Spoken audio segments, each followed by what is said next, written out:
I'd like to call to order the November 28th, 2005 City Council and Redevelopment Agency meeting of the City of San Carlos. Would you all please rise and join me in the Pledge of Allegiance? I pledge allegiance to the flag of the United States of America and to the republic for which it stands, one nation, under God, indivisible, with liberty and justice for all.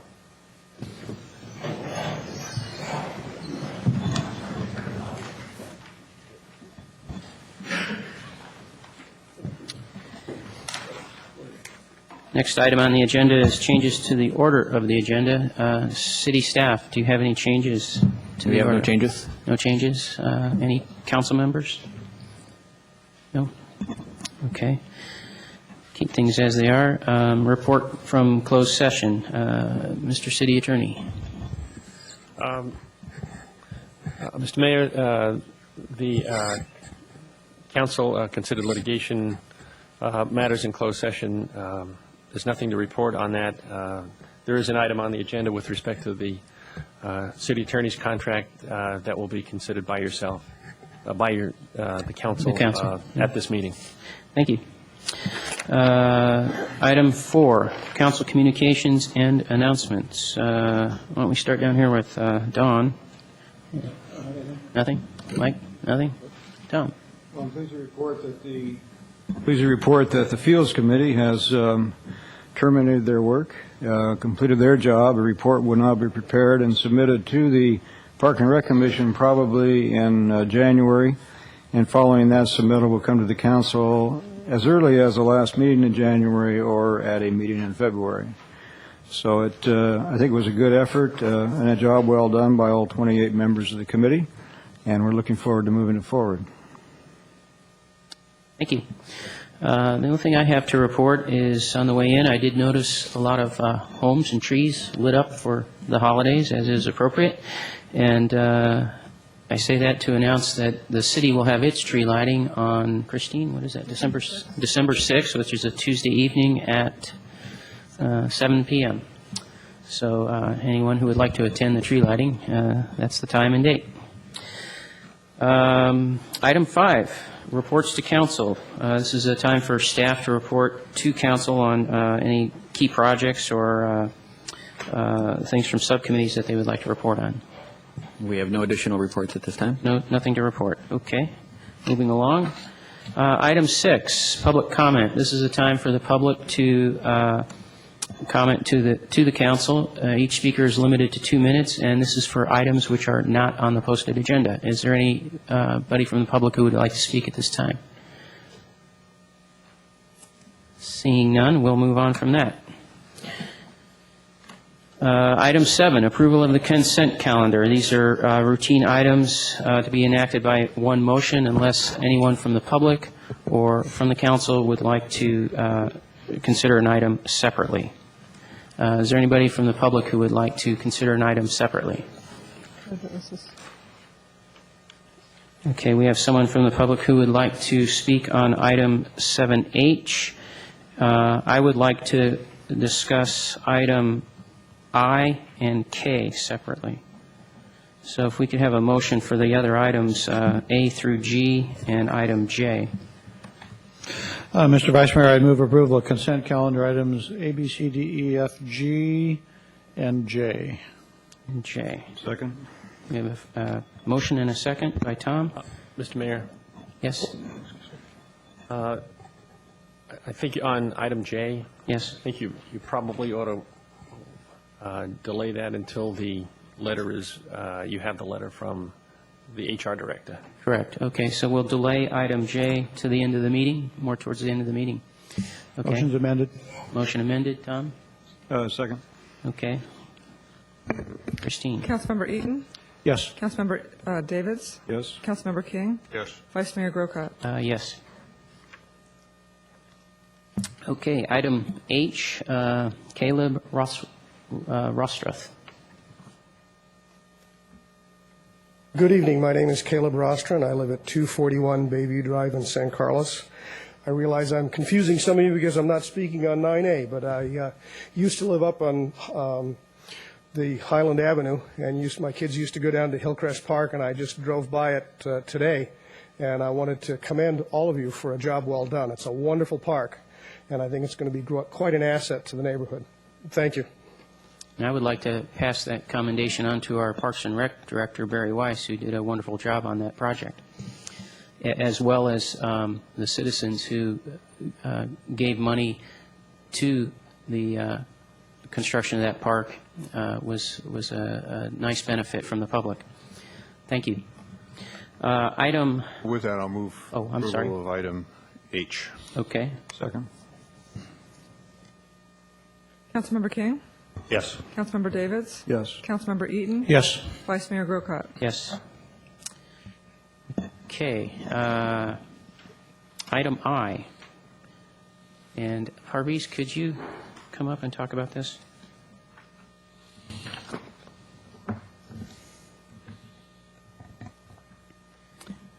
Yes, Mr. Mayor, members of the council, this item, intersection of Hemlock and Orange Avenue, northbound Hemlock and Orange Avenue. Orange Avenue is at the lower elevation than Hemlock is, and of course, there is a house constructed at that corner, and traffic traveling northbound on Hemlock, they have difficulty seeing the traffic northbound on Orange. And a couple of years ago, residents in the area requested that we install some kind of traffic control device. And Traffic and Transportation Commission recommended the yield sign to be monitored in the future. We installed the yield sign. And again, I had a couple of meetings with members of PTAs, and we visited the site together with two of them, and observe it during the morning and the afternoon, especially when children crossing. And the traffic really, drivers don't pay any attention to yield sign. We noticed they just drive through without even looking at the traffic coming up on Orange. So based on that, it's the sight distance problem. So you recommended to Traffic Transportation Commission that that yield sign be replaced with the stop sign, and they agreed and recommended City Council approved installation of the stop sign. Okay, I pulled this item, Parviz, because I wanted to find out the process, especially in light of what's been going on the east side, where they've been trying to get stop signs. So if you could answer me I guess the reason that you're stating that this is, I don't see anything about warranting the intersection, so it sounds like what you're saying is this has to do with sight lines, and that's another reason for putting in a stop sign when the intersection may not warrant? Exactly. The sight distance is one of the warrants for just one stop sign, not a four-way. And that is one of the criteria in the traffic manual. And that's why Traffic Transportation Commission agreed, because there's a sight distance problem. Otherwise, there is not because of accidents or the volume of traffic. How does the sight line determine? Does staff go out and take a look at it and just make a determination, or? In this case, I was out there myself at least at 4 different occasions, and at 2 occasions, members of PTA were with me standing there and watching, and we saw the traffic really, drivers driving on northbound Hemlock do not pay attention to yield sign. Without yield, in most cases, drivers at least slow down and look around, but at this intersection, they don't pay any attention. They just drive right through it. So we observed, and I realized there is a sight distance problem because of the other problem is the house, location of the house. Before you even get to the intersection, you cannot see traffic on Orange Avenue. Okay, so I understand it's a separate item, and the action tonight is just this item, but I just wanted to draw that comparison to some of the intersections on the east side. I guess there would be the option of looking at some of those intersections with the same criteria. Well, we will be looking at the sight distance issue at those intersections as well on the east side. Okay, thank you. With that, do I have a motion to approve this item? Move approval of 7I. Second. It's been moved and seconded. Christine? Councilmember Davids? Yes. Councilmember King? Yes. Councilmember Eaton? Yes. Vice Mayor Grocott? Yes. Okay, item K is the only item left, and I wanted, Bob, if you could, to report on this item.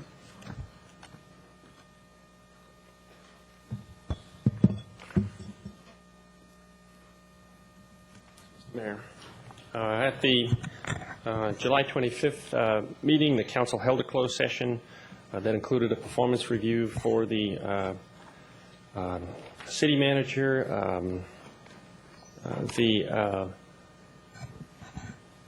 The council did not at that time report from closed session with respect to the results of the performance review, because that's not an item that is a public item. That's a performance, that's a human resources matter. But the council at the same time did agree to a performance bonus for the city manager, and that was also not reported. At this point in time, it's public record. It's been paid. It was my feeling at the time that it wasn't necessary to report it, that it was an automatic bonus based on the performance review. We felt it would be best to include it in the amended minutes at this point in time so that it's now on the record and it is public. I had a couple of questions on this item. The first one is the analysis at the bottom of the staff report seems to not really come to a conclusion. So my understanding is that what's being said here is that the Roberts Rules just is allowing for the procedure of amending the minutes. Is that correct? That's right. That's correct. And the second question I had was if this type of procedure was used in the past, in years past, would it not warrant some kind of correction of similar actions in years past? Well, I think at this point in time, the prior actions were matters for prior councils and for prior councils to have looked at with respect to their reporting from closed session and their minutes.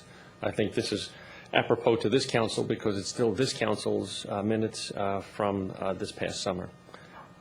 So I wouldn't recommend going all the way back on the other minutes. It's if something to be stated for the record at this point in time, you can state it, but I don't think it warrants going back and amending prior minutes by this council or by a future council. So you're saying it's not necessary, and I'm thinking of the California code that deals with reporting from closed session. Mm-hmm. If a similar action was taken in the past and not reported from closed session, your opinion is that doesn't need to be corrected? My feeling, even with respect to this item, remains that it doesn't necessarily have to be reported from closed session. It's my understanding that the council, if it chooses, can report it. It's the council's discretion. I don't think it's legally necessary, but it's legally within your power to do so, to include this in a report or include this in your minutes, so that the record is clear as far as you're concerned. Right. Okay. Thank you. With that, I would take a motion on item 7K. Move approval item 7K. Second. It's been moved and seconded. Christine? Councilmember King? Yes. Councilmember Davis? Yes. Councilmember Eaton? Yes. Vice Mayor Grocott? Yes. Thank you. Oh, we've just received the letter. Can we do this now, Bob? Okay, we're going to back up just a moment and go back to item 7I. What's that? We haven't done it. We can do it now. I know, that's what I'm saying. Yeah. Item 7I. Item 7I. Thank you, Tom. So 7I. Oh, I'm sorry. Excuse me. J. Yes, J. right. J. There we go. Get J. the stop sign already. Okay. And since we have this as a separate item, do we have any discussion? No discussion? Okay. I'll move adoption of resolution, 7J. 7J. Second. It's been moved and seconded. Christine? Councilmember King? Yes. Councilmember Eaton? Yes. Councilmember Davis? Yes. Vice Mayor Grocott? Yes. And, Mr. Vice Mayor, that the amendment in question is available for public contact. There's copies available here. Yes, it is. Thank you. Thanks for pointing that out, Mike. Okay, now moving on to item 8A. This is a pretty routine procedure, an abandonment of a 9.85-foot wide strip of public right-of-way on the northeasterly side of the 1400 block of Chestnut Street. Now we have I believe, a public hearing on this and then a take the resolution itself. Mr. Mayor, I'll be happy to answer any questions you may have. As you said, this is a very routine process. Council, are there any questions on this item? None? Do we have any comment from the public? Move to close the public hearing. Second. All those in favor, signify by Aye. Aye? Opposed? So ordered. Mr. Vice Mayor, Okay. I move the introduction of Resolution 2005-95. Adoption. Adoption. Adoption. Do you have a second? Second. Motion and a second. Roll call? Councilmember King? Yes. Councilmember Eaton? Yes. Councilmember Davids? Yes. Vice Mayor Grocott? Yes. Okay, moving along quickly. We are now at item 9A. This is a discussion and adoption of detailed proposal criteria for fire service options for San Carlos. Oh, it's Brian Moore. I was expecting Mark Weiss. Thank you, Mayor Grocott. This is a continuation of our discussion about fire services in San Carlos. The council will recall that we've had 7 monthly updates since January, and we've also had meetings both on October 12th and 24th. So this is now the 10th meeting on this topic. The purpose of tonight's discussion is for the council to review staff's recommendation for the detailed service criteria on this project, make any comments or suggested changes, and then we'll proceed from there. Council will recall that at our October 12th meeting, you saw a PowerPoint by staff, and one of the slides on that PowerPoint represented a draft of the proposed service criteria. Since that time, we've developed it further with input from the agencies and also from the firefighters and fire management. One significant change that we noted in the staff report is since our last discussion with you on October 24th, the Menlo Park Fire Protection District has withdrawn their proposal both from Belmont and San Carlos, so they are no longer in this process. However, the other 3 entities, Redwood City, San Mateo, and CDF, remain interested in providing fire service to San Carlos.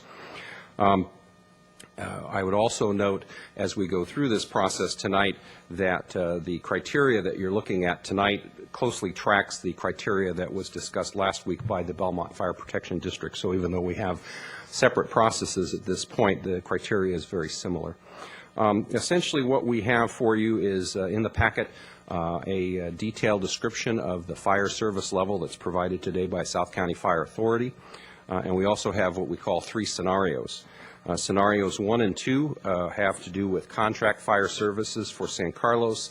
The main difference between those 2 scenarios is scenario 1 assumes that San Carlos and Belmont select different agencies to provide contract fire service, where scenario 2 assumes they both pick the same agency, even though they may be with separate contracts. And the reason that was done is, you probably will recall, when we got the initial responses, the city of San Mateo in particular provided a $100,000 per agency incentive, if you want to call it that, or sweetener, for the 2 agencies to pick the same firm, and we wanted to preserve that option for the council to consider.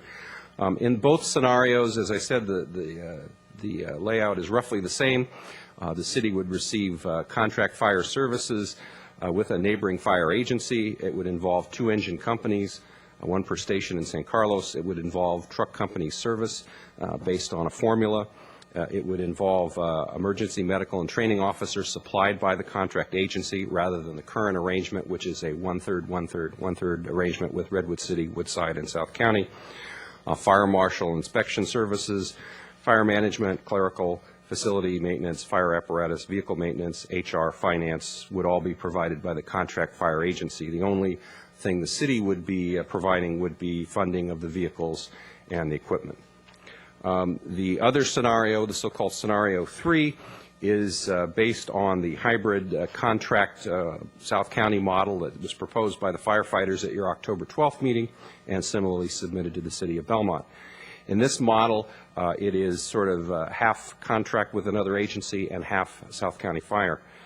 Just to kind of go through the highlights of that, under the firefighters model, and we did meet with them last week to clarify the content. We met with Gary Jacobs and Mark Way and Gary Foth, who are the key players in this particular one. Anyway, the contract fire agency would provide a shared fire chief, shared battalion chiefs, shared fire marshal and deputy marshal, a shared clerical staff, HR, the evaluation supervision of the employees, and finance services for the contract fire folks.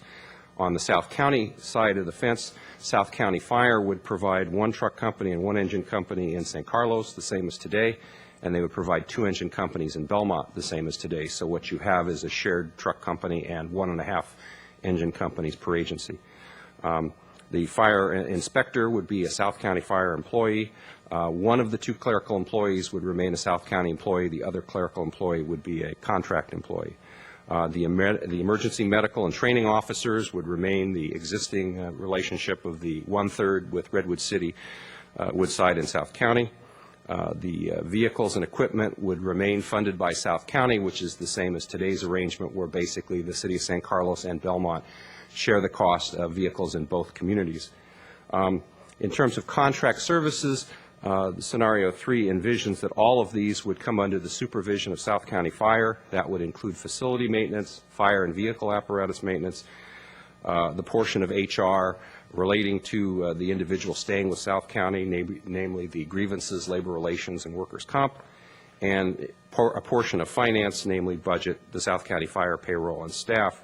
And an interesting wrinkle here is that as I understand the concept, the finance and HR could be done by South County itself. You might have, say, a controller and a personnel officer at South County, or it could be put out to bid. That is a slightly different model than what we have today, where the city of Belmont provides those functions. So those really are the highlights of the 3 scenarios. And again, what we would suggest is that the council take public comment and discuss and offer any observations you have on the 3 detailed scenarios. And once we have that, what we would do is send out a letter to the 3 remaining fire agencies and asking them to refine the proposals that they've submitted to date based on this criteria. We think that this is going to help us focus the 3 proposals a bit, put them on more of a level playing field, if you will, and then we will begin to have meetings with these agencies and refine it further so that we can come back to you in February with a recommendation on preferred provider. I would also mention that in some of my discussions in the last couple weeks with the proposing agencies, they have observed that because the criteria that we are using is very similar to the criteria in Belmont, and at this point Belmont's running a little ahead of us in terms of process, that I'm led to believe that even though we've set a deadline of January 16th for the return of the refined proposals, and we were doing that to take into account both the holidays and also the council's desire at your October meeting of slowing down the process a bit, that it may be the case that the proposals might come back to us a bit earlier than the 16th, again, just because the 3 agencies are already developing similar information for Belmont. So that is my highlights of the staff report, and I'd be happy to answer any questions you might have at this time or later on as you prefer. Okay, let's take questions for Brian from council, and then we'll open it up to public comment. Even though this is not a public hearing, we do have some members of the public who would like to speak on this item. Council. Too many buttons up here. Brian, just for probably for the benefit of the public and those in the audience, can you give us an update on kind of what's been happening since our last council meeting when we discussed all these matters, probably October the 12th or so? Sure, I'd be happy to do that, Councilmember Eaton. A couple things that we did. First of all, we had a meeting with the representatives of the Fire Management Group. You'll recall in our October briefing that we had requested a meeting with Fire Management. We had not yet done that. Since that time, we met with Battalion Chief Price and Fire Marshal Polisi and had a very nice meeting. I think in summary, that meeting, they felt that all 3 of the remaining proposals were capable of providing fire service to San Carlos.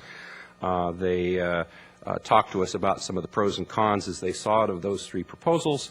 They had some suggestions on the detailed criteria, which we have in fact incorporated into scenarios 1 and 2. And also they volunteered to help us gather some data. And as a result of that, I did in fact ask Consulting Chief Loudon and Battalion Chief Price to develop some data for us in the area of truck service, hazmat service, and some other questions that came up, and that analysis is underway. Subsequent to that, we had another in our series of continuing meetings with the staff members and attorneys from the cities of San Carlos, Belmont, and South County Fire that's working on the wrap-up of South County Fire at the end of June. And we're continuing to be on track for an estimate by the Belmont Finance and HR folks on the wrap-up costs for the agency. There are some significant items there, and we'll be reporting those to you in either December or January. One bump along the way is the HR director in Belmont was recruited away to the city of Burlingame, and so that did slow down the process a little bit. But since then, Belmont has hired an interim HR director from who's filling in at the city of Saratoga, so that process moves forward.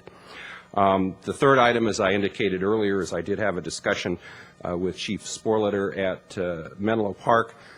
Essentially what happened there was the Belmont staff recommended, as we had at our October meeting, that the Menlo Park proposal not be given further consideration, and the Menlo Park folks sent Belmont a letter the day before their meeting on that topic withdrawing. And after that happened, I then talked to Chief Sporletter because, as you probably recall, the Menlo Park offer was contingent upon both agencies going with Menlo Park. That is, it was sort of an all-or-nothing proposition. Either both cities went or neither. And once Belmont pulled out, it would appear to me that that meant that the proposal was also off the table for San Carlos. And when I did call Chief Sporletter a week after that Belmont meeting, he confirmed that my guess was in fact correct, that by Belmont pulling out, it was now not available for us as well. We also had a meeting with the San Mateo County City Managers Association a week ago, or 2 weeks ago, I guess it was. As you probably know, I'm chairing that group. There was a request by one of the city managers to talk about the provision of hazardous materials services and the hazmat team. As you know, right now South County Fire is the originator of that particular service, and there was interest among the city managers as to what the two cities were proposing to do. I think it's fair to say that at this point, the two cities have a somewhat different view of the hazmat team issue. In Belmont, the acting city manager, Jack Christ, has recommended that Belmont terminate their participation in the countywide hazmat unit and make it a responsibility of the county, and then Belmont would pay their 121 share of the unit. In San Carlos, what we have said all along on this hazmat unit is that if the county group reimbursed full cost, as you probably know, one of the issues on this particular item is that the battalion chief's salary is not reimbursed at this point, which has been a bone of contention between South County and the county for some years. What we have said is if that portion of the cost is covered, and if the agency that San Carlos ends up partnering with is willing to continue the unit, San Carlos, at least at the staff level, we would be willing to recommend to the council that we continue on. So there is a somewhat difference of opinion between the two cities at this point in terms of what goes on with the hazmat unit, and as we go forward in this process, we'll have to work that out. Finally, as I indicated in the memo last week, both interim manager Christ from Belmont and myself, and also city manager Weiss, met with firefighters to discuss their hybrid concept and to make sure that we understood all of the variables in that, and we wanted to make sure that our scenario 3 matched that fairly closely.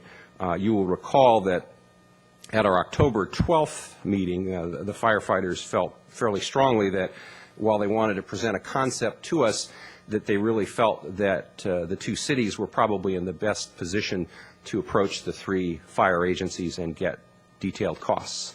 And so that's the basis upon which San Carlos is proceeding. We would present that model to the agencies and let them provide us with detail. And what we'll do, if there's interest, and my information to date suggests that all three of the remaining agencies are in fact interested in providing a proposal along those lines, is we would get their numbers for providing that portion of service they would provide under scenario 3.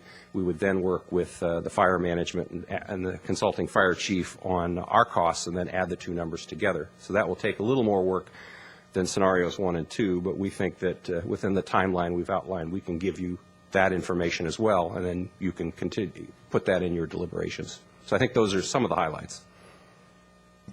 So therefore, it's likely in the end of, well, let's say this meeting, that we as a council are going to direct you as staff to get 3 scenarios from each of the 3 remaining bidders, if I Correct. can use that word, contracting agencies, so that ultimately coming back to council in theory will be 9 different proposals, and we'll chart them all out and kind of go from there. And the council, as it is reconstituted, when Mr. King and I leave, Right. will be making that decision. That's exactly correct.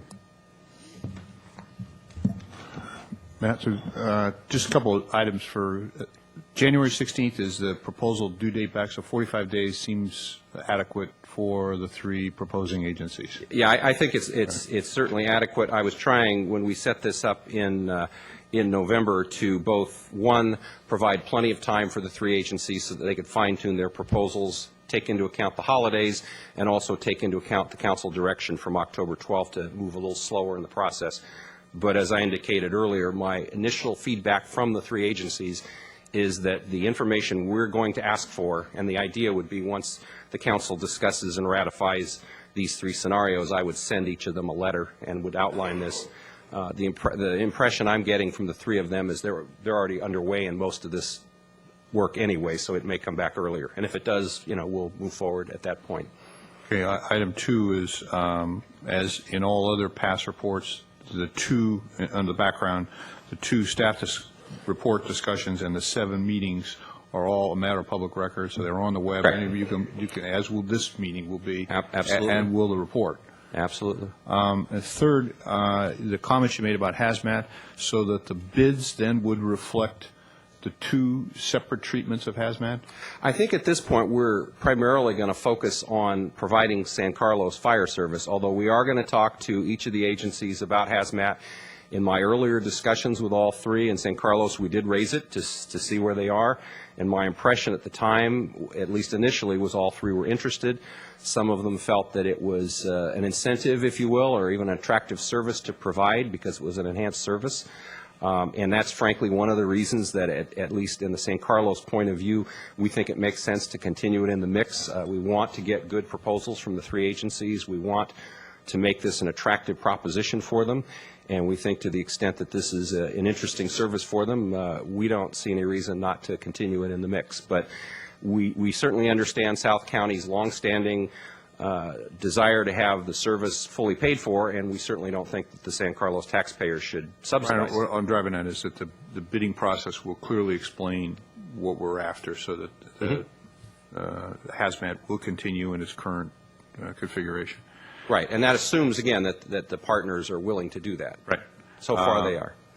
That's part of the bidding process. And the same would go to vehicle replacement, too, with the sort of little quirks that are going on with this cost of the vehicle. So far, the 3 agencies have all suggested that they see San Carlos and Belmont continuing to pay for the vehicles going forward, just as we do today. So unless something changes, I assume that's going to continue to be the case. And then finally, the HR, finance, and other biddable, you're talking about going out to under the scenario 3, the quote hybrid, but that this bid would go out to various parties. I don't see South County having either the HR or a finance person added to staff to do this, but well, let me talk a little bit about finance and HR. I think in scenarios 1 or 2, it's real clear. All the employees are the contract agency. Right. The contract agency provides everything.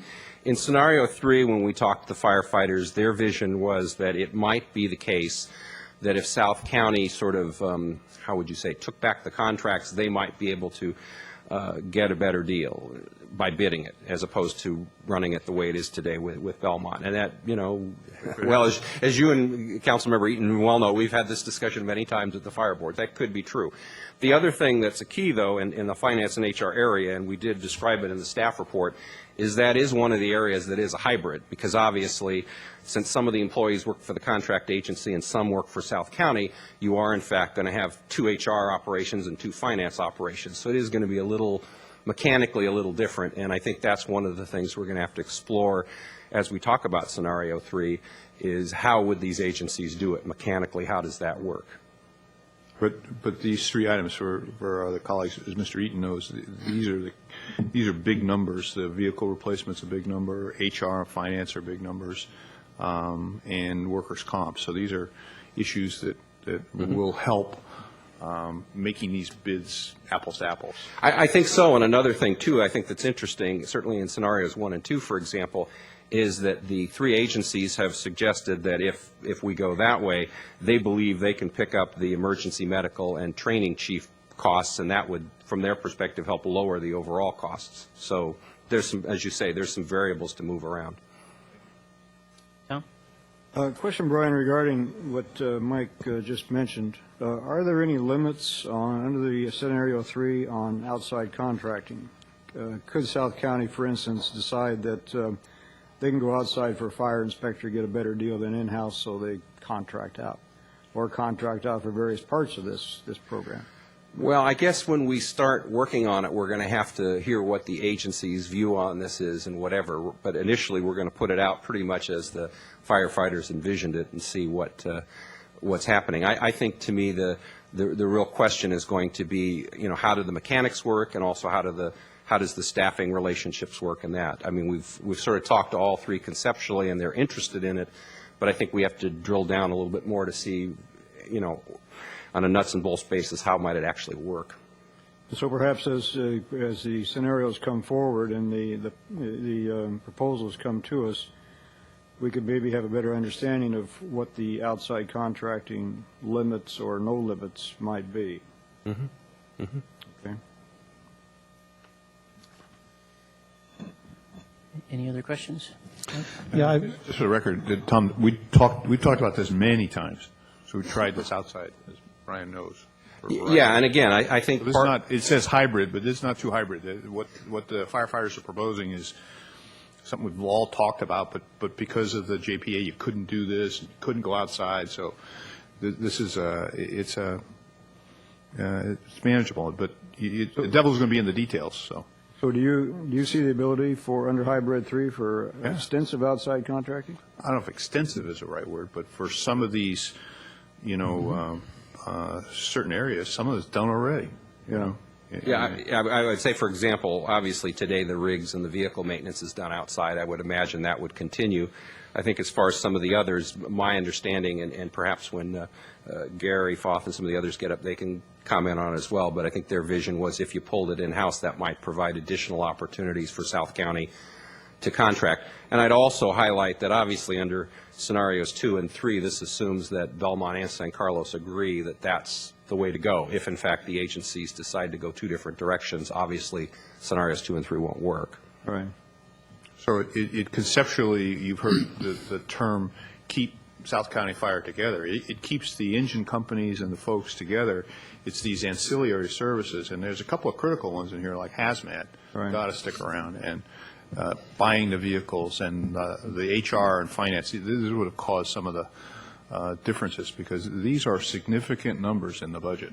Well, and let me clarify. I mean, the idea behind scenarios 2 and 3 is what we've heard many times. Council members Eaton and King talk about keeping the 4 companies together. That is, in fact, what scenarios 2 and 3 are about. The only dilemma we have, I think, as we move forward is, for example, in hazmat, Belmont wants to pull it out. We're not so sure. So I'm not sure that that's going to be part of keeping the companies together. You could have a scenario, it seems to me, based on the current Belmont staff recommendation, where keeping the 4 companies together means hazmat goes somewhere else, for example. And for the record, Tom, what clouds the issue, like on hazmat, this isn't just a Belmont-San Carlos issue. This is a countywide issue. Right. And it's something that's really in place, and, maybe we feel a little more closer to keeping it going, but there's a legitimate issue here of non-payment of a gap that we've been funding. How about the vehicles? Will we have the sharing formula by the time these proposals are complete, or is that something to be negotiated between the parties? Basically, what we're doing with the vehicles is we've had the chief and fire management looking at the relative value of the vehicles, and if the agencies go their separate ways, we would parcel them out so it would be roughly equivalent. If the 4 companies stay together under scenarios 2 and 3, presumably the pool of vehicles would be the same. There is a question about what to do with the truck because it is on a lease purchase that isn't paid off yet, and if the 2 agencies don't do truck service, that is a question we have to resolve.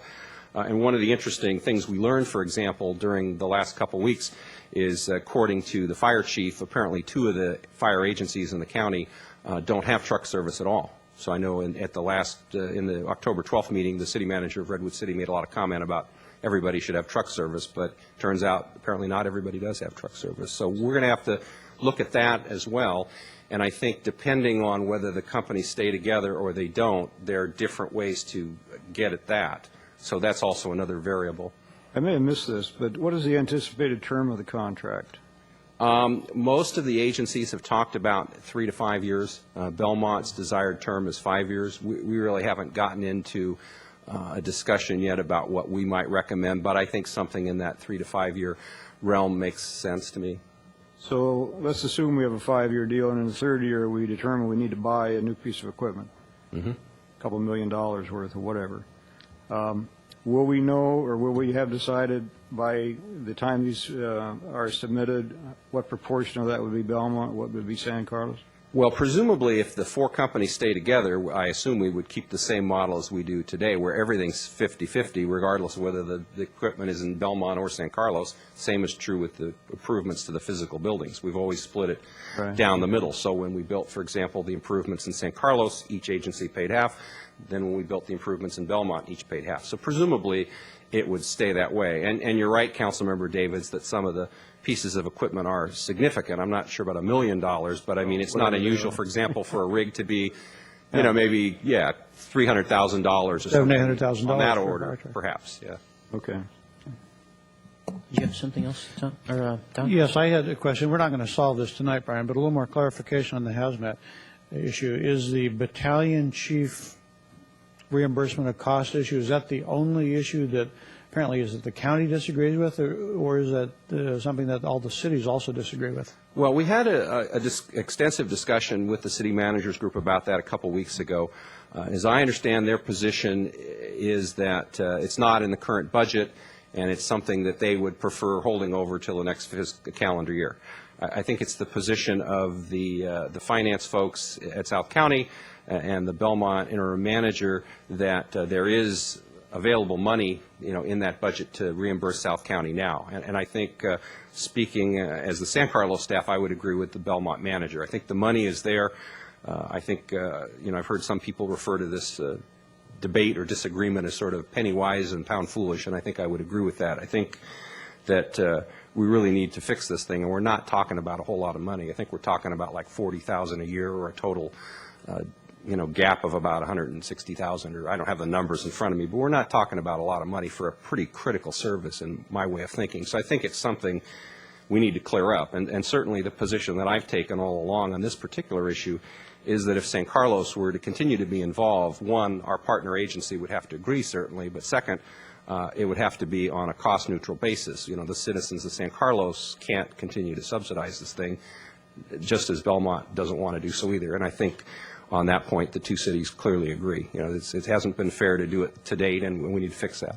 In theory, the other cities where the shoe on the other foot would certainly take that position. So I would think is that a likely scenario that can be worked out reasonably easily? My most recent discussion with one of the city managers who's on the supervisory committee is that he invited us to submit the information to them yet again.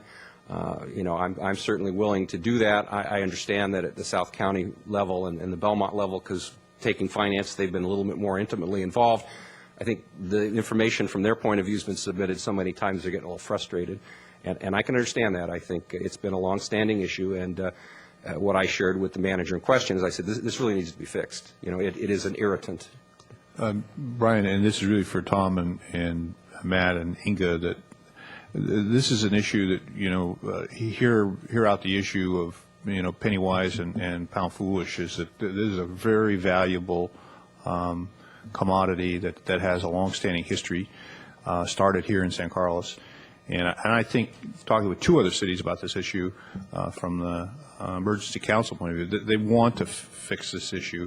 It's just budgetary in most cases, and the cautionary answer is give us the numbers first before we sign up. But you're talking about, you know, 19 other cities, actually more, because county's in the deal too. So when you start cutting up 1/19 of $40,000 to $50,000, you know, I mean, to start your own hazmat, and you have to have it, and it has to be this, and you've got trained people, and they're here, and the nucleus of this group is right here in this unit, and everybody knows it. that I think reasonable minds will come to issue. But I think, rather, as Don said, we're not going to solve it today, but this is one of these little nuances that are in this, buried in this gem that you know, this particular proposal says as a hybrid, we want to keep this thing. So I'd urge us to really give a long look and not, you know, here I am, the finance guy, saying don't look at the numbers on this one. Really look at the value long-term to the county, and it's absolutely invaluable. Well, and one of the things that was discussed with the managers, we you know, both cities talked about the different scenarios we were looking at, and I think the thing that they asked us is, even if each agency goes its own way, they were questioning whether it would be possible to take the individuals who have the hazmat training and move them to one agency or the other. And I said, well, I think anything's possible, but certainly we first have to remove the irritant, and that is you guys got to pay the full ticket. If you're not going to do that, I think it's unlikely that either city is going to agree to continue. And I think that's something we have to deal with. But from my perspective, the first thing we need to focus on in San Carlos is getting a provider for fire service as of July 1. The hazmat thing is more of a regional issue. We're going to deal with that along the way, but I want to make sure that we stay on track and we don't get too distracted by this and not focus on the big picture. We've got to take care of San Carlos first, and then we'll deal with that. Brian, I have a couple of questions. Sure. No, the first one is just a, you know, kind of a clarification going back to our earlier meeting last time you reported on this, and we had said what we would be looking for is something to put everything apples to apples, and that's essentially what this is doing. Correct. From a service level of what's being provided. Yes. Right. Can you comment just a little bit? I don't want to retread too much, but about Menlo Park not being in the mix anymore. Sure. And let me just go a little further with that question. I understand what you said about Belmont, and that seemed to be part of their decision. But they also wanted, as part of their providing service, a criteria was that they would only take both cities. Correct. If we look at scenario 3, that would be automatic. If we were to go that route, would that possibly bring Menlo Park in? Is there any reason for Menlo Park to come back in at that point or not? Well, well, let me talk first about the sequence of events, Matt, and then let's talk about, you know, where they are. In the sequence of events, as you know, on October 12th, we recommended going from 4 to 2, and then subsequently Belmont did as well. Apparently, a day before the meeting where Belmont had their action vote, if you will, the Menlo Park Fire District sent a letter to the city of Belmont. We have a copy of that. I believe we circulated it to you, but if not, we can, withdrawing. And in my discussions with both Menlo Park and the city of Belmont, there seems to be some disagreement as to, you know, who withdrew from who, but in any event, they're no longer active in Belmont.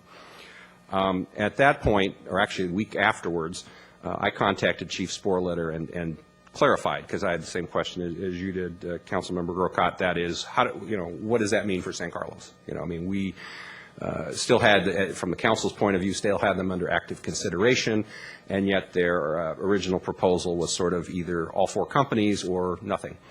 And in talking to Chief Sporletter and recognizing now that originally there was a previous chief who submitted this proposal with the fire board. He retired. Chief Sporletter is sort of the acting chief, if you will.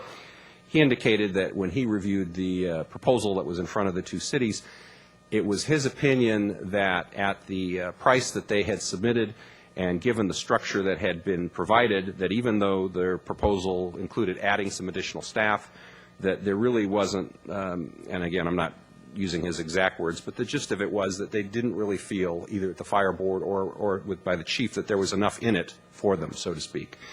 And so he felt that even if Belmont had not recommended them to move forward, that they might have pulled out in Belmont anyway.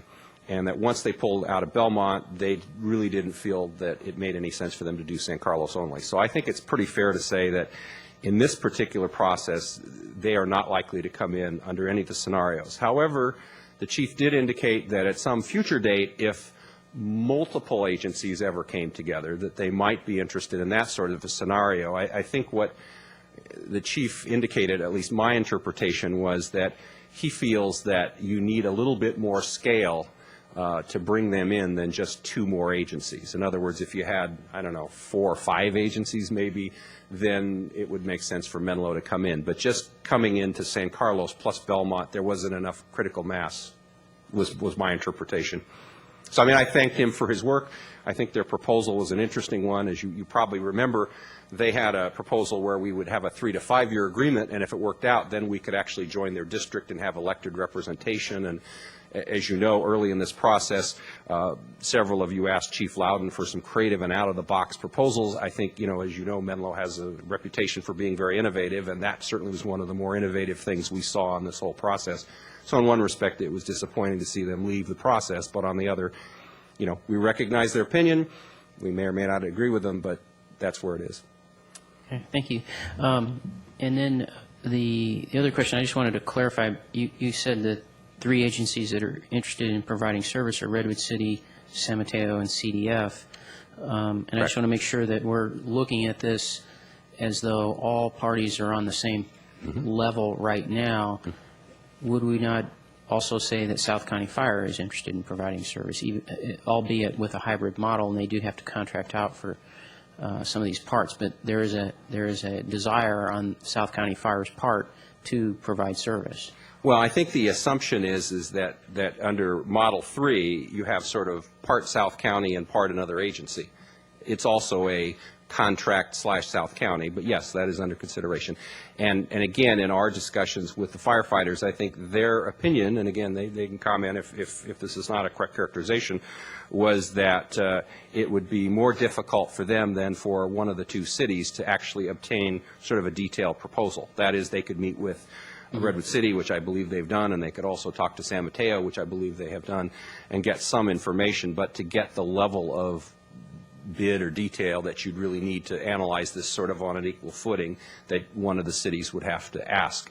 And I think from a personal standpoint, I think that's correct, that it certainly makes sense for one of us to do that, and we're certainly willing. Again, the council has expressed interest in the past in the hybrid model, and unless you tell me differently tonight, I'm assuming that interest remains. So I think we ought to ask all 3, talk to us about that. And all 3 to date have indicated to me that they are willing to talk about that, and they have some interest in it. So I'd say let's check it out. Okay, thank you.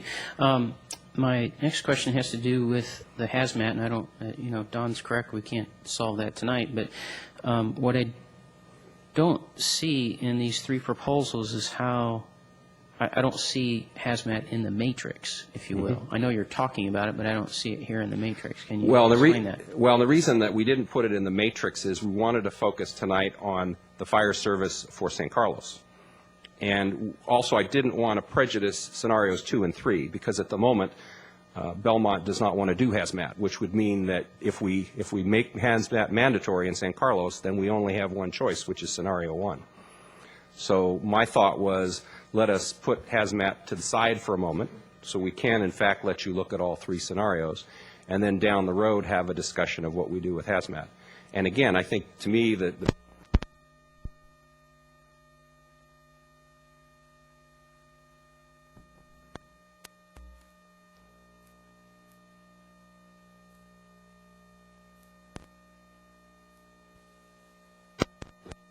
is not subsidizing it, as we talked about earlier, and 2, that whichever agency we work with is willing to do it. At the moment, all 3 have said they are willing, but as we get further down the road and we actually negotiate an agreement, we'll have to see if that remains the case. So I guess all I'm saying, though, is as I see it, what we're doing here is creating a matrix for gathering information to make some other decisions further down the road after January 16th. So I just want to make sure that it is a priority on the part of city staff to garner that information about the hazmat, even though it's not in your matrix. Correct, Councilmember Grocott. We certainly want to gather the information, but I also don't want to kick out options 2 and 3 because of the difference between the 2 agencies. That's all I'm trying to do. Yeah, right. I want to keep all 3 of those alive. So you're trying to just keep it apples to apples, is what you're saying? Apples to apples, and give you as many choices as we can. Okay. Yeah. A question, I don't know if you would know it or maybe someone from South County Fire would know it, and it's just a curiosity. It seems that, hazmat is focused on Belmont and San Carlos. South County Fire personnel, if you will. Is there an interest, though, countywide or personnel from other agencies who would like to have hazmat training and be involved in that? There has been some discussion about, well, there's a couple ways of doing this if this doesn't proceed under the banner of either Belmont and San Carlos or South County. One is a bigger agency could take it, and I think in talking to Mr. Christ, that's sort of the Belmont staff view that a bigger agency should take it. The other is that you might have a countywide strike force, not unlike what we do with the Narcotics Task Force. So you could, in fact, do it that way. I think there's a number of options. But I think from the city's perspective, as we talk to the city managers, they're kind of looking for this process to come to a conclusion, because from their perspective, the easiest way to deal with this is if we could use the existing people that we have that are already trained, supplement them, and sort of keep it where it is. And I think certainly there's a lot of merit to that particular approach. But I think once we figure out where the two agencies are, and again, at this point, we seem to be disagreeing a little bit in terms of what to do with this particular part of the service, that then, obviously a decision can be made. Is there discussion among the city managers, and I would think even with county supervisors as well, or the county manager, to make sure, Mike talked about this is not something where you want to, dicker on dollars because it's that important of a safety issue. Is there discussion to make sure that because of what's going on with South County Fire, we don't have a gap in hazmat service? I think that would be not doing anybody any good. I think certainly that's been discussed, and again, the point I've made, and I think Mr. Christ has made as well, is we think that it would be wise if the agency stepped forward right away and covered the gap, but that hasn't happened yet.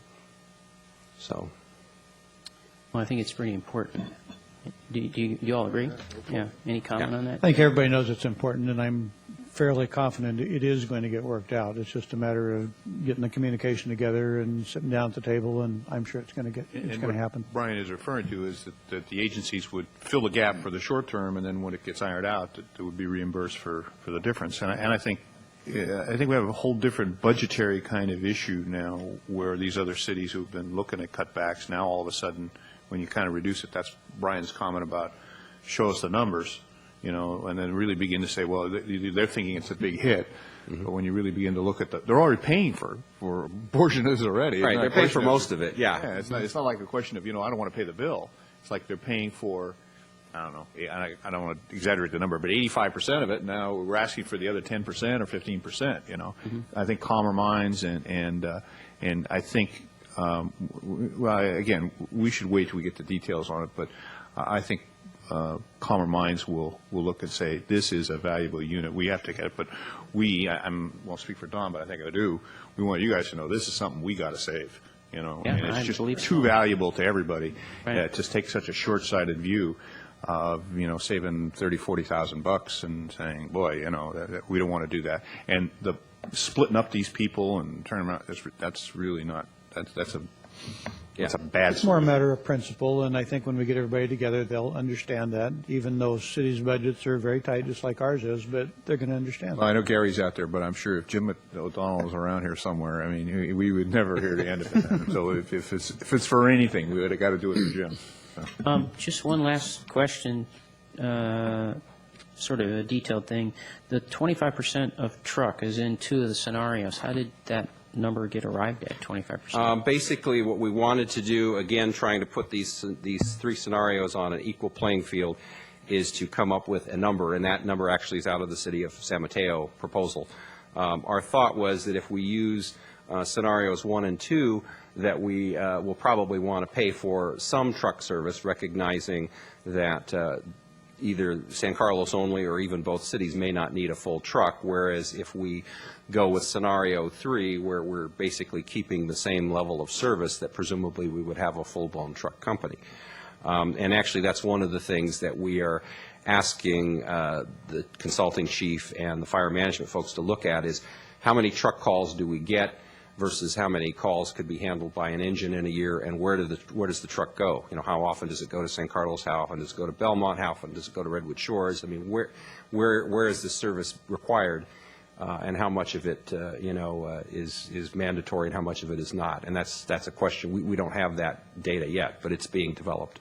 So if I hear you correctly, in the interest of gathering information, you had to find a number that seemed reasonable, not too out of line, but it's certainly something that's negotiable in the future. Yes. Regardless. That's a fair statement. Yeah. Okay, that's all of my questions. I do believe we have someone from the public, and we may have another now. We have two people from the public. Carla, and I'm not going to try your last name. You could just state the city you're from. Good evening. My name is Carla Kasheri, and I'm a resident here in San Carlos. I live at 761 Neal Avenue. I'm right around the corner from Station 16. I'm married, and I have 2 young boys that I'm raising. And I'm here to share my concerns about the staffing of our local fire station. And we moved here 5 years ago. And at that point, San Carlos was staffed with 2 fire engines and a fire truck, and each station had a paramedic. Now, 2 years later, there's only 1 engine and 1 truck and no paramedic at Station 16, right around the corner from where I'm raising my 2 boys. I'm really concerned about the safety of my family with the reduced services, and I wonder why my family should have to wait critical life-saving minutes to receive treatment from a paramedic when other families in my city do not have to. I hope that the goal of this council would be not to only look after the well-being of the city's budget, but also the well-being of each and every citizen. I would hope an extreme priority would be placed on bringing another engine back from downtown and staffing Station 16 with a much-needed paramedic.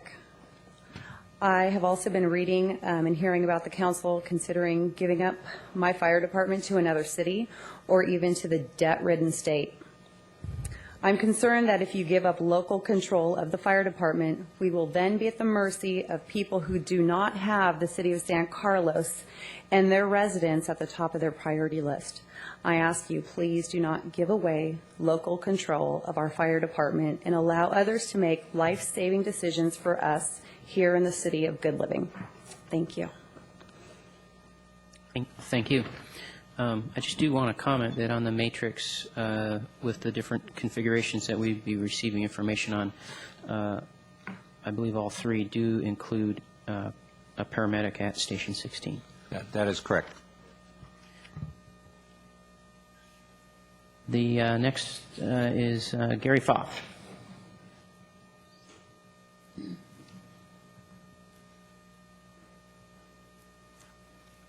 Hello, council members. My name is Gary Foth. I'm actually a resident of the city of Campbell. I'm a district vice president for the South County Firefighters Local 2400. And what I wanted to talk to the council about tonight was the level of fire service for the city of San Carlos, and specifically how many engines and how many trucks should the city of San Carlos have. What we would like to see, and from our experience, we would like to see the city of San Carlos make it their goal to return to the previous levels of service that we had under South County Fire, which was 2 engine companies and half a truck company, sharing it with the city of Belmont. That provides a very high level of service for your citizens. 1 truck company for a 4 engine company is a nice ratio of truck versus engine companies, and we'd like to see return to that. And by the way, our proposal does provide for that option, so you might keep that in mind. You will see in our proposal that currently we've got South County Fire Response Area has 3 engines and 1 truck, and we've been doing that for a while. We don't recommend that for the long-term solution. We think San Carlos really needs to have 2 engines and a half a truck to provide the best possible service for the citizens in San Carlos. And I'd also, just a little bit about the truck stuff. Remember, the engine company carries the water and the hose, and the truck has the ladders that are over 35 feet and up to 100 feet, and all of the rescue equipment. So while the truck company responds to all the daily calls that we go on, medical calls, public assist calls, they're busy doing all of that, they do have a very, very special function in the fire service.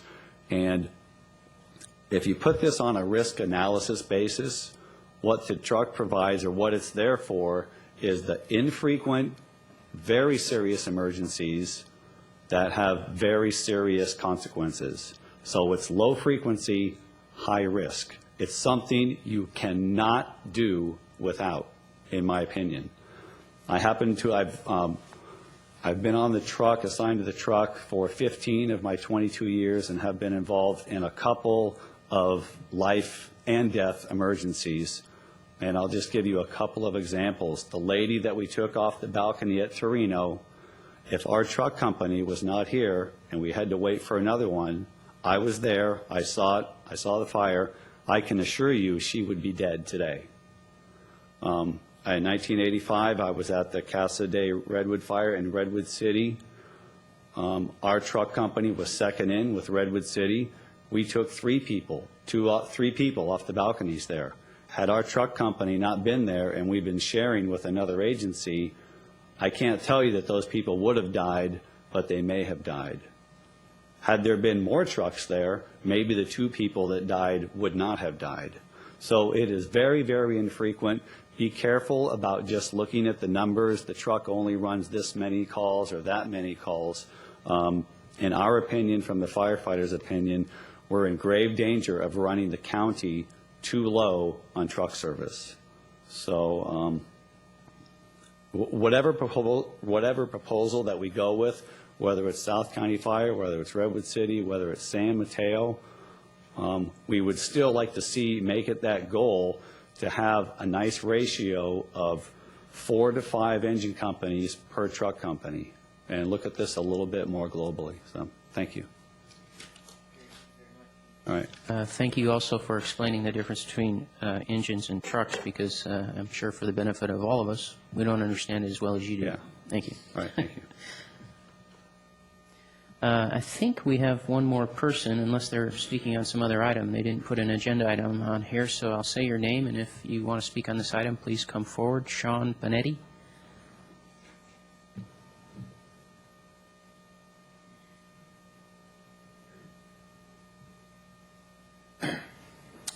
Sean Benetti, resident of San Carlos. I live on Robin Way, right by Station 16. And fortunately, I had to, or unfortunately, my wife had to use the services of the fire department one night when my 3-month-old son had a little respiratory problem. And 16 was ALS that day, and basically took care of my son and my wife and my other daughter, because the county paramedics that showed up really didn't have the class or the how could you call it, the local love for the people that they were helping. So that's one thing. Another thing, I'm a fireman. I happen to work in another city. I used to work in this county, so I'm really up to date on what goes on in this county. And it bothers me when I come home sometimes after a day of work, and I come by Station 16 and I see a sign on the door that says station closed today. There's just no excuse for it. In today's world, everybody cries about dollars and cents. We all know that. We all know we can find the money for it. So when you come home, everybody here lives in San Carlos. If you feel comfortable not having fire protection and you can look in the mirror and say, we're good with that, then, you know, God bless you. About the truck thing, to comment on Gary's deal, there's not enough trucks in San Mateo County to begin with. And I was at the Torino fire off duty and actually helped the lady who was pulled off of there. You can walk outside right here, right now, and just go on Elm Street. There's a 4-story apartment building. Right now, you only have one engine company in San Carlos. The truck company runs a medical call. They're doing CPR or helping somebody that broke their hip.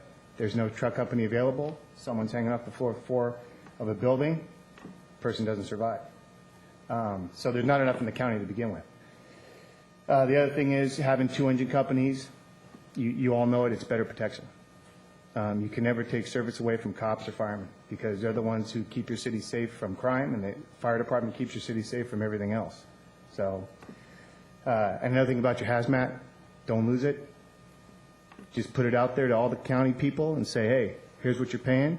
If you don't want to pay it now, when you call us, you'll pay it later.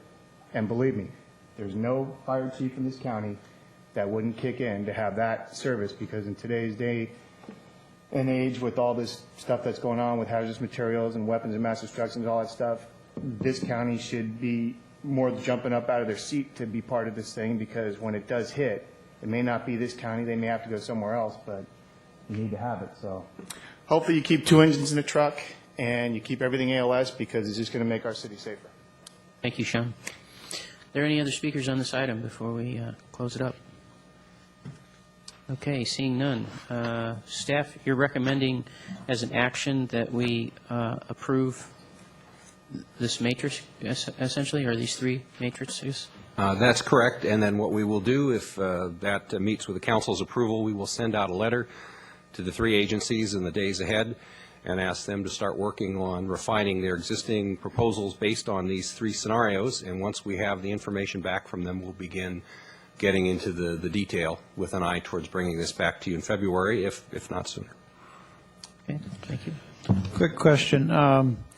If these scenarios, like scenario 1 and scenario 2, are based on a 25% cost of a truck company, where physically would that truck likely be stationed? Would it still be stationed in Station 13, or would we just be paying potentially for the cost of a truck station somewhere else? I think that depends on the negotiation with the other agency in question. It might be stationed here, and it might be stationed there. I think that's something we're going to have to work out. I think clearly in scenario 3, the idea would be it would be stationed where it is today. But in the first 2 scenarios, it might be stationed here, it might not. We don't know.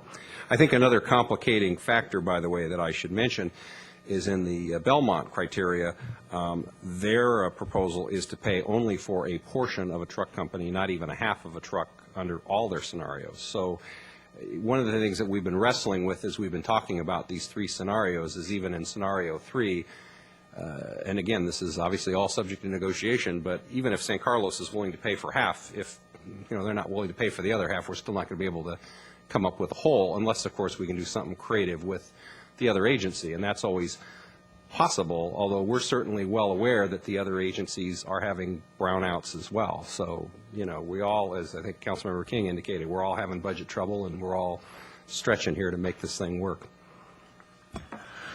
So, Mr. Chairman, I move that we accept the detailed proposal of criteria for fire services and to include particularly the schedule of events in keeping on track with this very critical decision, and instruct staff to move forward to obtain the bids. And I might add, just sort of a parenthetical aside, we can sit here and argue about this thing. We need to get some numbers and proposals in before us to get this thing processed. Yeah, we'd like to keep it moving forward. And the other thing, too, just to your point, Councilmember King, about the schedule, the one change that we did make, it's in the staff report, but I want to highlight it, is because of the delay in certifying the election results, we have moved up the date for selecting the 2 new fire commissioners. So we're on a relatively tight schedule of the new council and mayor being seated on the 12th, making the decision that night, because the next fire board meeting is the 14th. If the council at your next meeting is not comfortable with that, you need to let us know, because we need to move that meeting. Brian, that's why I specifically said the state of the schedule that's on page 5 under the detailed schedule. Just wanted to highlight it. Okay. I would second Mr. King's motion. Christine, you want to take a roll call? Councilmember King? Yes. Councilmember Eaton? Yes. Councilmember Davids? Yes. Vice Mayor Grocott? Yes. Thank you, Brian, and thank you, Gary, as well. Next item on the agenda is item 9B, and I believe this is a revisit of the animal control ordinance. If you all want to leave now, this is a good time to go. Councilmembers King and Eaton. They're interested in his animal I know. control. They're the ones that got it. Councilmembers King and Eaton wanted to go out on a high note in their last meeting, so we left animals and palm trees for the last 2 items. Yes, we brought the animal control ordinance back to you. It seemed, as I indicated in the staff report, that the biggest concern was over some of the exceptions, and we had comments as to the beekeeping and domestic fowls. It seemed like the best way to handle this was to simply leave those to a permit process as opposed to an exception process, and that way we can handle it in a straightforward manner. So we've changed the ordinance to provide directly for permitting for animals that are not otherwise allowed. So if you have more than 2 dogs or more than 2 cats and there's some need to keep more animals, you can apply to the city for a permit to do so. Same thing with beekeeping or the gentleman who wanted to keep the chickens. This would allow them to do so. That's the way it is. See, I told you it's a high note. But, well, any questions? I have a question, Bob, on the permit fee. Do you know what that is currently? Is that part of our fee list? Part of the fee schedule. I don't know the Okay. fee for this. But didn't it say it would be determined by the? You'll be visiting the fee schedule, my guess is, prior to this ordinance being effective, because it'll take an adoption and then 30 days to be effective. And usually we come to you with the fee schedule right after the first of the year. And in the process, would a permit require a hearing? There is a stated $350 item for a hearing, but is that part of it or Now, a hearing would only be for an appeal. an appeal or something Correct. more? Okay, This would just be at staff level. all right. Through the chair, Bob, do you recommend really on these alternatives, really modifying the ordinance as proposed? Correct. So, rather than us either try to reintroduce this ordinance or make the changes, this sort of allowed us the flexibility of all these different requirements, different animal requests to be handled by permit only. That's right. Right. And so, we don't have to figure out whether we're talking about bees or ostriches or if somebody wants to raise. One of the things I thought about was we bring the goats periodically in here to. That's correct. So they're on a permit. So it's just a not a clean way, but it will allow us to visit each of the oddities of these animal control issues separately. And as we've said a number of times, you can never make an ordinance that covers everything all the time, and that's effectively what this is doing, is providing for exceptions by permit. So, And I think for the most part, it's workable. And it's not tied so tight that there's a little interpretation allowed.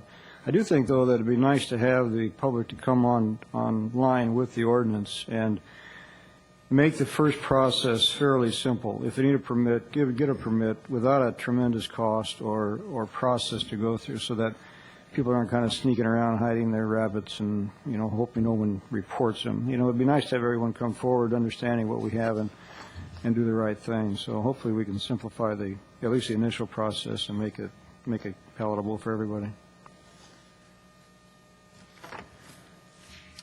Okay. Okay. Do we have a motion then to reintroduce this as drafted?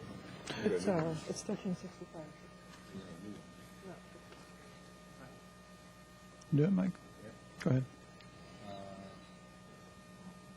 Vice Mayor, I move the introduction of ordinance number 1365, an ordinance of the City of San Carlos repealing Chapter 6.04 Animal Control and adding a new Chapter 6.04 of the San Carlos Municipal Code as amended. Second. It's been moved and seconded. Roll call. Councilmember King? Yes. Councilmember Eaton? Yes. Councilmember Davis? Yes. Vice Mayor Grocott? Yes. Okay, moving along, I think that brings us to item 10. Right. 10A, which If is you can believe it. heritage trees up. Right. Not too long ago, we had someone back up. We have a heritage tree ordinance that does restrict removal of trees that are of a certain size that are considered in the city of San Carlos for the benefit of everybody to be a heritage tree. Unfortunately, a little while back, we had someone remove a very large palm tree, and when we went to enforce our ordinance, they came up with a fairly good interpretation that said palm tree did not meet our ordinance's definition of tree because it was not a woody trunk. Believe it or not, palm trees are a fibrous trunk, and our city arborist backed up the citizen. We were unable to implement our heritage tree ordinance. So we have a lot of large palm trees that are part of our city's heritage and should be preserved. So we now have an amendment to the heritage tree ordinance so that we can preserve the palm trees as heritage trees. That's the sum and substance. Okay, do we have any questions of staff? Don? A question, what if we had, and I don't know if we do or not, let's say we had a large saguaro cactus or something like that that actually met that. Now, would that be covered under the ordinance as reconstituted? No, it would not be. Because it's neither fibrous or woody. Correct. That's what I thought. I'm prepared to introduce this, Mr. That's, Counselor. I just you're have right. one, I just have to ask you this question, that the complainee was not Mr. Roberts. That's right. With that high note, Tom, before you do that, Tom, do you have any questions? I do have some questions. No, I don't. You don't. Yeah, before you make the motion, does heritage normally apply to a non-native plant to Northern California? It can. We have not specified the particular types of trees such as eucalyptus, and not a native tree. It does apply to eucalyptus trees. There are many trees that are probably not considered native, and this applies to all of the trees as long as they meet the size for definition of heritage tree. Okay. fundamentally it's size. Which is 36 inches in Right, circumference. 36 and 48. At 48 inches above natural grade. I guess what I'm driving at is typically, at least in my experience, when I've had experience working in a landscape architecture firm, and typically palm trees and trees like this, they're not put in, they don't just show up in the wild. They usually are part of a landscaping plan and design, and they're put in with that in mind, just like was done at the Pacific Hacienda across the street. And that being the case, at least in my view, they're sort of a decorative plant. They're different. And they also have to be on a site where someone, like at the Pacific Hacienda, somebody's willing to maintain them, because they can get very unruly on a residential lot where a person is either unwilling or doesn't know how to deal with a palm tree. And furthermore, dealing with the palms and getting rid of them can be rather difficult because BFI doesn't want them.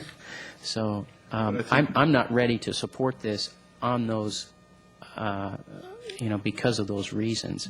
I think, especially in a residential application, oftentimes a palm tree can be more of a nuisance than a benefit. And I would, myself, just personally speaking, I would rather see, oak trees, things like that, yes, but a palm tree, to me. We've heard the same when it comes to eucalyptus, which are not only a nuisance as far as the branches and whatnot that come off the trees, but also could be a fire hazard. We've heard the same thing about magnolia trees because of the leaves that are very difficult to take care of.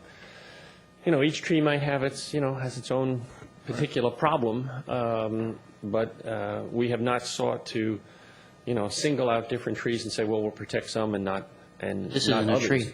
Well, if you go on Google or Ask Jeeves, We're on Google now. there are palm tree societies around the world that support these and support them as heritage trees, even in England.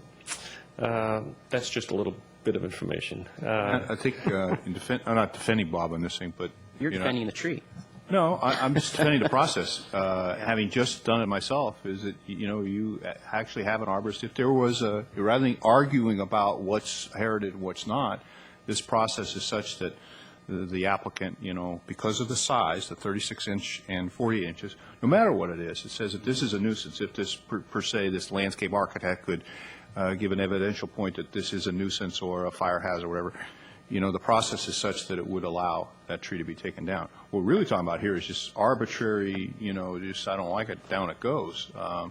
And I think that was what the original intent was, I don't know, 8-9 years ago when we first took a whack at this thing. So this is just sort of cleaning up a fibrous hole in the current ordinance. Very good. That's good. Okay. I hold to my position. Well, I would, just to comment on Mike's view, I would agree. I think this is sort of an afterthought issue that's well taken, but if you all want to re-engage the discussion of heritage trees, I'd be glad to join, because I do think there are some issues that perhaps should be reconsidered. But for this point, I think there's no reason, and logic says that we ought to include palms with what's already covered. So I would support Sounds the like ordinance. we've had a majority, so go ahead with your motion. I move to introduce ordinance number 1366, an ordinance of the City of San Carlos amending the San Carlos Municipal Code, Chapter 12.16, regulating maintenance and removal of trees. Second. Second. We've had 2 seconds. Tom was first. Sorry, Don. Go ahead, Christine. Councilmember King? Yes. Councilmember Davids? Yes. Councilmember Eaton? Yes. Vice Mayor Grocott? No. Okay, the last item on the agenda brings us back to public comment. If there was anyone from the public wishing to address the council that was not here earlier and would like to do so now on any item that's not on the posted agenda. Do we have anybody? Seeing none, this meeting is adjourned. Thank you.